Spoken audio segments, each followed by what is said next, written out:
countries want to take action. That's why almost 200 nations are gathering here in Marrakech for the UN climate change talks.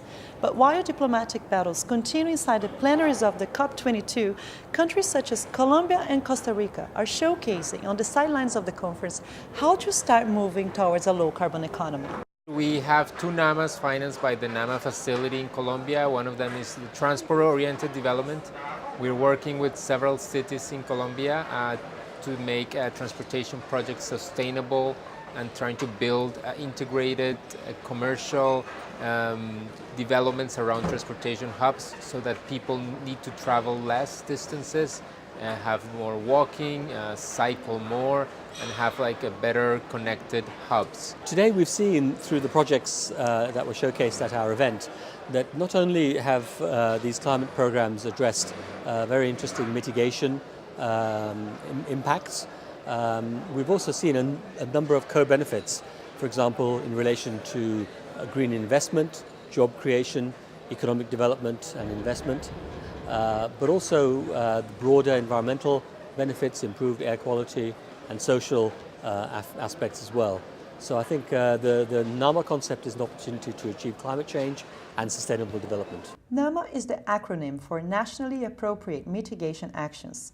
This protocol establishes procedures to help reduce a country's emissions in a way that can be measured, reported and verified.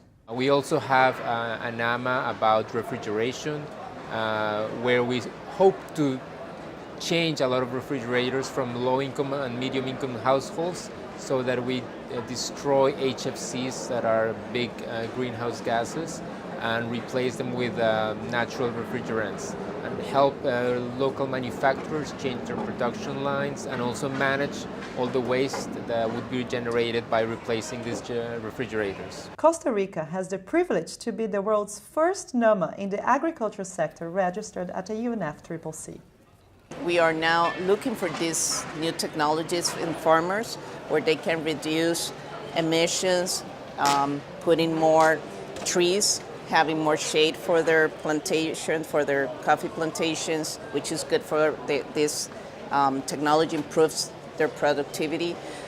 We also talking about using new fertilizers that are also better for their productivity. And what this sector is doing is having innovation. They want to have a gourmet coffee, a very high quality coffee.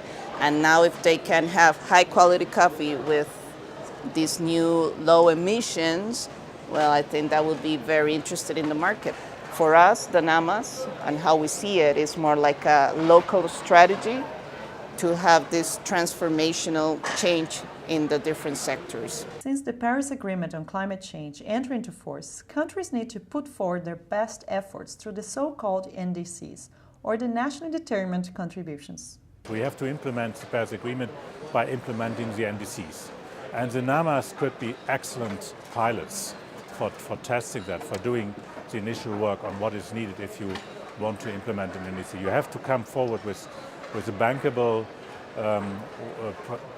project pipelines, and NAMAs could be part of those bankable projects. So in a way, you can say NAMAs could be small-scale NDC. So what we're doing is we're funding projects, typically which have three components. Usually we have some regulatory or policy reforms.